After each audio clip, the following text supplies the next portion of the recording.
Bit boring, isn't it? We are flipping domestic league fixtures. Got playoffs to look forward to, even though we're not in it. Hope we can make some sort of playoff chase. I wonder who we're signing summer. Let's talk about it. Let's get into the deep realms of transfer links, what's been flying in and around club. How concrete is it? I don't know. What I've seen and what basically I've not heard, because I'm not even know. So yeah, let's get into it. Subscribe to more UTB on YouTube.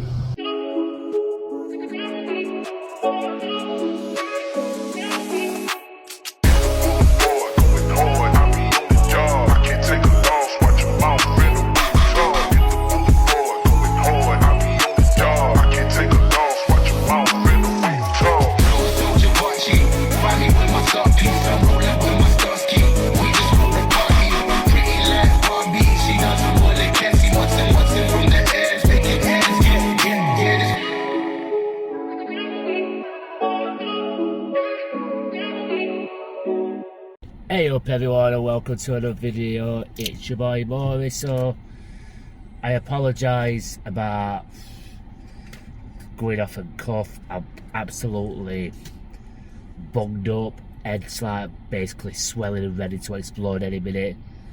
Breathing a bit short as well, because I'm not gonna lie, I do feel shit. I do feel a bit bleh. But I feel well enough to basically go and give you some transfer links, what I've seen with being rumoured to sign. Like I said, it's not concrete.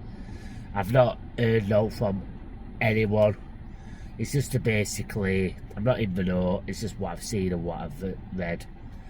So yeah. So first one's coming to mind is Lewis Dobbin. Obviously, he's on loan from Aston Villa from Preston. Good little tricky winger. I think if Gustavo Harmer does good, he will slot into that position what Gus has been playing all season.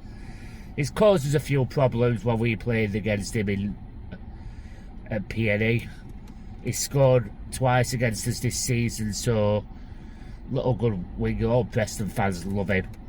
So yeah, Lewis Dobbin, we're rumoured to sign. Another one which I want us to sign is Jordan James on loan. Leicester this season from Ron, or Red, whatever you want to call him. Their top scorer, I believe, with 10 or 11 goals. Scored against us a few times as well. I think twice. Their saving grace, even though they've gone down. He was actually the player what cared and whatnot. I think he can slot in brilliantly at centre midfield if Peck does go. Give him that main role, give him that, like, basically the role to switch with either Gyro, Riedewald or Joe Rothwell, because them two roles are key next season for our thing. For our, like, basically, our style of play. So yeah, Jordan James, what a signing if that does happen. Then moving on to Calvin Phillips, who is currently on loan at Sheffield United, on low wheels. Played quite decent leading up to games before he played his last game against Sheffield Wednesday in that 2-1 derby win, after he got sent off, but he's picked up an injury ever since. He's not really... I'm a bit underwhelmed at the moment for him to about that loan signing, because I don't believe we could have easily got a bit more out of him. But if he does come back in summer, like I said about Jordan James, he can play that pivotal role with Gyro, Riedewald and basically Joe Rothwell. He's more likely to come out of Jordan James, in my opinion, but who knows what all sorts of transfer rumours chuck out.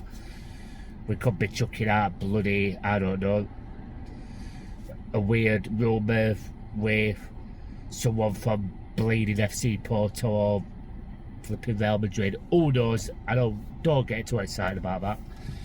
So yeah, Calvin Phillips, I do believe that's going to be more likely of the signing between him and Jordan James, but who knows? Like I said, another one comes into mind is Reyes Cleaver. Now this is an interesting one. He's a good what you call it, winger in League One. When he wants to be, I've heard from a few Barnsley fans, he can be a bit lazy. It can be a bit like hit and miss, hot and cold. But on his day, he tears up the league. But will he be another Louis Barry? Does it in League One, in lower leagues, and obviously comes up to the Championship. It's a lot of step up. Who knows? I think Barnsley got him from West Bromwich Albion. I think he's only still about 19 to 21 age group. I could be wrong. So yeah, Reyes Cleaver steps into that role if we do sell Gus. But moving on to Harry Suter. Wow. Him and Jaffet Tanganga is my ideal centre pairing. If we could offer Leicester what they want for Harry Suter, between about 3 to 5 million, because Leicester will want to offload despite they got a 10 million transfer budget next season, which when they're in Schitt's Creek, but who knows what basically the footballing gods will chuck towards them. They've had a disappointing season, but had Harry Suter played all season for them, I believe that they would have stayed up, because apparently last couple of games he's shown absolutely solidity in them. Centre back with him and, is it Vestergaard or Corley, whoever they play with. Like I said, him and Jaffet Tanganga will be an absolute centre pairing. And there's no against Mark McGuinness, but I would be more comfortable with him and Jaff and the centre pairing at the centre back, rather than basically Mark McGuinness and Jaff. Moving on to Hamza Chowdhury, this might be just a quick throwaway one with his former links. Oh, forgot to say about what you call it, Harry Suter. We know him when he was on loan at us last season before he picked up a knock against Burnley, I believe, on Boxing Day. We was absolutely rocking that back. Had him and Jaffet Tanganga being in that centre role last season, as well as an L in the back three, I believe we would have gone up to Premier League. And this season, I know I keep saying we need to basically stay in the Championship for a couple of seasons, rebuild, but this is going to be a hard league. In my opinion, I do think we need to get up to Premier League some point over the next couple of years, and this is a perfect opportunity for Chris to have a rebuild and stuff like that. I think he's going to get his players what he wants. Bit absurd that the board sacked Chris after 92 points gained on the pitch, being outclassed by three teams. We're not going to lie, Sunderland, Burnley and Leeds United all being over teams what be like more better than us that season.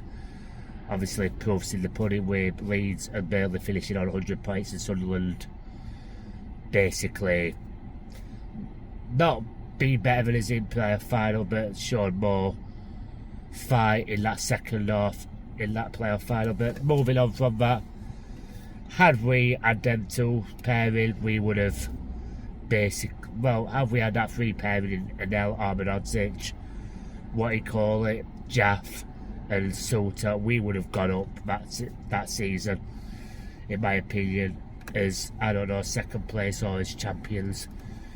Easily dropped a lot of points, easily could have been on more than Leeds, easily could have been on more than Burnley's respective 100 points. But that's how we fell short, and if we would have fell short, we could have easily got up that playoff final as well. So moving on to Hamza Chowdhury now. We all know him from Bramall. We all know him last season at Bramall Lane. He's worked with Chris Wilder before his tenure at Sheffield United under, I think it's Watford, I believe. I do think Hamza Chowdhury only if we sell Femi Sariki, but I don't think Femi Sariki goes if it's either Sidney Peck or Gustavo Harmer, which I don't want basically to happen. And what you call it, I do believe that he's going to stay at Leicester to help him to get out of the division. Who knows? And coming on to my final two now, which I don't see lightly. I don't see thinking, but I know Chris Lightson, to be fair, is Lewis Travis and Carlton Morris. We all know what Carlton Morris is like in the central attacking, not attacking role, striker role. Causes some problems in past at Bramall Lane. Never seems to score against us at his own club ground. It's always at Bramall Lane. He comes up and he puts ball into net respectably. He's a forward in our side. We want that forward. Bit like Patrick Bamford when he wrote a thing. Imagine him at Patrick Bamford and Tom kind of rotating between the three. And Lewis Travis, I like him at what you call it, Derby. I don't think he's more of that central midfield role if we do fail to get Jordan James or basically Calvin Phillips. I don't believe he'll be a good signing for basically rotating between Jairo Riedewald and Joe Rothwell. But Derby will probably want about 5 to 10 million for him, which I see it's unlikely, and Derby will probably want in around 3 or 4 million for Carlton Morris. If there's any more transfer rumours, I'll keep you up to date. I've not gone on the players, what we might be selling. To be fair, in this video, I could talk all day. So if you like this video, please like, share and subscribe. Drop a notification button. Or press the notification button. I normally premiere this, so yeah, thanks for watching, and I will see you next. Future is bright, future is red and white. Come on, you Blades.